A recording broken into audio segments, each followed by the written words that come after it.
If you've taken your time to curate the list of those who you want to be on your guest list, then it is important that you take your time to ensure that they have the best of experiences, and the food ranks top on the experiences for the guests. So do not plan to reduce portions because you do not want to pay the full amount. Decide on what your budget is, decide on what your budget can cater for, and stick with it. Do not deceive. Hey there, I'm Kemi, an on-demand wedding planner, and I help engage couples with the guidance and coaching needed to navigate the wedding planning journey. Need help with brainstorming, tips and tricks, or just a listening ear? I'm the girl to call. So, let's connect. So the next advice on the list is one that has to do with food. It's an advice that says you should tell your caterer to reduce the portions that are being served to the guests. I don't know where this advice came from. I don't know why it is being distributed. I can see the logic behind it as trickery. You probably have not been truthful with your caterer. Let's assume you have a guest count of 300 people or more, and then you tell your caterer your guest count is 200 because you want the caterer to magically multiply the food that they have to cover 300 people. The maximum that the caterer will cater for probably will be 210 people or 220 people because they have to feed the vendors and members of their team. So where exactly would they get the food for the extra 100 or extra number of people that you are now challenging them to feed? Let's get it straight. Vendors have their own reputation to maintain also. This is their business, and they're going to do everything that they can as sane as it is to accommodate. They're going to do whatever they can to ensure that you have a wonderful event because it also affects their business. It affects our business. We'll go out of our way to ensure we do what's next because it's our business here. That said, we don't work miracles. Vendors do not work miracles, and they can only do their best. So in the case of a caterer, where will the caterer get the extra food from? Yes, if they're pushed to the wall, they would ration the food because every guest must get something to eat. But what does that speak for about the caterer? What does that say about the caterer? Your guests are going to think, they're going to be thinking to themselves, what kind of caterer serves this miserly portion at an event? So I beg of you, please, just like I said earlier with your vendors, do not deceive your vendors and do not put your vendors in tight corners because it will backfire. It looks bad on you because it's your event at the end of the day. Yes, it was the caterer who served, little portions, but the caterer will get their money and they would go and they'll get their business somewhere else. But you are going to be the one to live with that experience of having very, very little portions during your event. Your guests are not begging for food. They've gotten dressed, they've driven down. Some had to incur some extra costs to come and celebrate with you. So it's important that you pamper your guests. It's important that you cater to them. If you've taken your time to curate the list of those who you want to be on your guest list, then it is important that you take your time to ensure that they have the best of experiences, and the food ranks top on the experiences for the guests. So do not plan to reduce portions because you do not want to pay the full amount. There are instances where you just have more people than you expect because that happens with certain demographics like cultural weddings. Sometimes you tend to have guests that you did not plan for. That's an exception, and I'll come to that. That's an exception, and everybody would know these are just people that they're walk-ins to your wedding, and you can't turn them out. You can't do anything major, especially if you don't have bouncers or security officials in place. You're stuck with them, and you're not going to come down from your sweetheart table and say, hey, you get out. And please do not put your wedding planners in that tight corner of bouncing people at your wedding. If you've not put plans in place beforehand to check in people, your wedding planners are not bouncers, neither are the security officials, because they have other things to cater to, especially to making sure that your day is beautiful as you want it, is going as nicely as you want it. Really. And the next advice that I came across is actually similar. I'll say it's also vendor related. And it says you shouldn't make any payments until close to the wedding. While I can see the reason to this, probably because you have a lot to spend money on and you want to hold on to your money, you want to make certain of certain situations before you commit, no vendor is going to hold a space for you just because. It's a business. As much as we love what we do, it's also a business. We have family, we have other obligations, we have personal things that we also need funds for. Imagine you were doing your work at your job at your workplace and you don't get your pay. You know what that's going to feel like to you. So the same thing applies to the vendors. And imagine if everybody kept saying we wouldn't pay until we get close to the event and all that. Number one, that's not just good business. It's not good economically. But aside that, even if you're thinking that's on the side of the vendor and what's your business with that, well, okay. But this is where it comes to affect you. The fees you pay before, especially the fees you pay at signing a contract, they're called retainer fees. And retainer fees help to secure your position on the calendar of that vendor.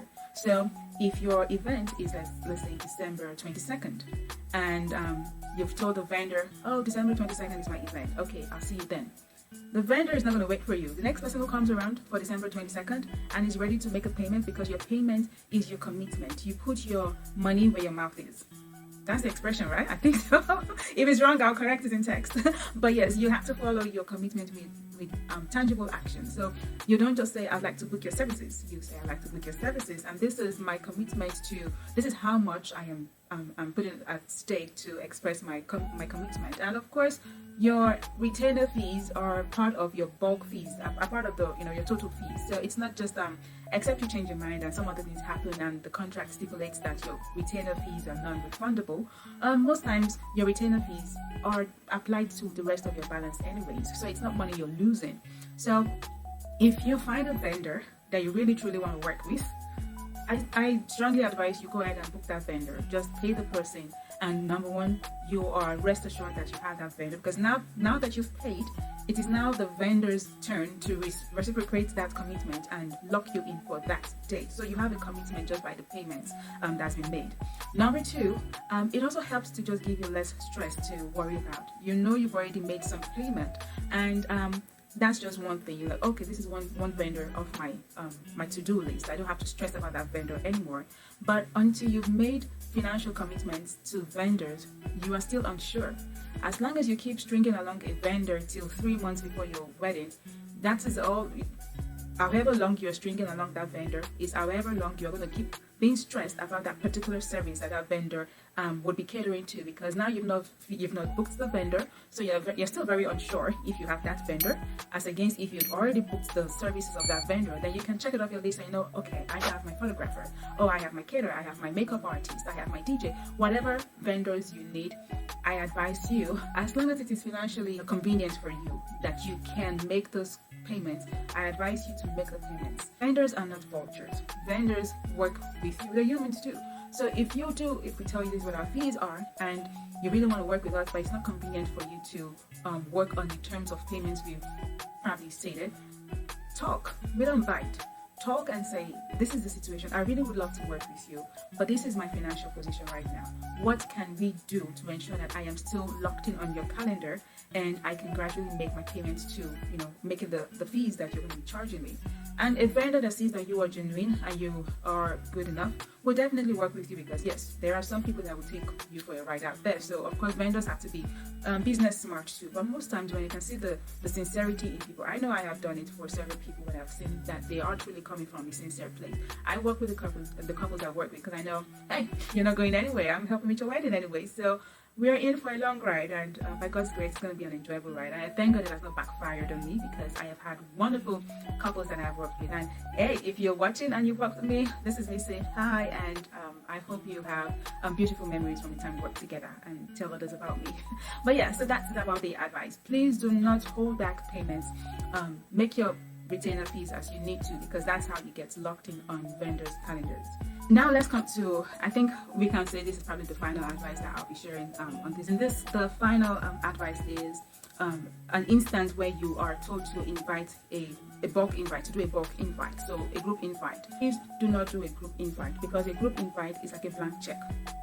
You invite the Jack family and you've not told them exactly how many people in the Jack family you're inviting. The Jack family might be 2 people.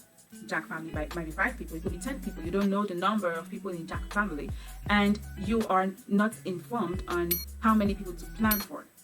A wiser way would be to invite Jack family and let them know the specific number of spaces that you've allocated to them on the guest list. So you should say something to the tune of, we'll cordially invite the presence of the Jack family to celebrate with us on our wedding celebrations, and have reserved 5 spots on the guest list, or something to that, something in a similar wording. We just have to tweak it a little, so that way Jack family has 5 slots. They could take all 5, or they could come below 5, but they cannot go over 5. So when you are planning, you can plan for a maximum number of 5 5. And of course, as you get closer to your event date, you start to do confirmations with your guests. And then you get to confirm with Jack, hey, Mr. Jack and family, are you 5 or are you 3? And then they can say, oh, we changed our mind, or something came up, only 2 people can show. And now you know, okay, you're cutting your 5 down to 2. And that's safer than if you have to increase from 2 to 5, because now you have to start looking for spaces that you probably do not have. Please do not do group invitations. Do not do blank invitations, because, like I said, they are blank check. Do not make assumptions while you want to plan for walk-ins, because, like I said, except you're doing a strictly by invitation ceremony or celebration, there'll be walk-ins to events. So yes, you can plan for another number of people, probably miscellaneous 10 for walk-ins. That's easier to work with, but you don't want to give a blank invitation and then you have 30 people show up that you've not planned for. Remember what we said about the caterer? Where would the caterer get the food from? What about the seating arrangement? Where are they going to sit? Because you already have the number of chairs that you need. They're not going to stand, because that's just tacky. So you have to bear in mind all these several factors that come into play when deciding on your guest list and what to do. So I'm hoping that you've really enjoyed the video today, this information I have shared, and you've been more enlightened, either you or someone in your circle of influence. Please share this with people around you, because they need to know, so we can save couples from making bad choices. And I'd love to hear from you, so you can either leave your comment down below, or you can follow me on Instagram and we can continue the conversation there. I like to share my information in text, so if you want it in text, you're going to find it on Instagram and on my blog, on my website. And if you enjoy listening to me this way, then this is the way to connect with me. But I'd like to hear back from you. What advice have you received that have just been tossed out of the window kind of advice? And what advice have you received that you've held on to because they've just saved your life, they saved your money, they saved your health, and they saved you various kinds of trouble? Also, if you have questions, please leave your questions down below, or you can send me a message directly. You can send me a message on Instagram and then I'll get back to you, or you can send me an email, and my email is in my about section here, and we can continue the conversation offline. I am an on-demand wedding planner, meaning I work with couples and I give the guidance and the coaching that they need as they plan the wedding, especially if they are deciding to plan the wedding themselves. So if this is you, I invite you to leave me a message and let's talk about how I can help you navigate wedding planning, because it should be a wonderful journey, and I'm hoping that you are enjoying your wedding planning experience so far. So yes, like this video, because I believe the more you like it, the more we let YouTube know that it's important and other people can get to see it. So please like this video.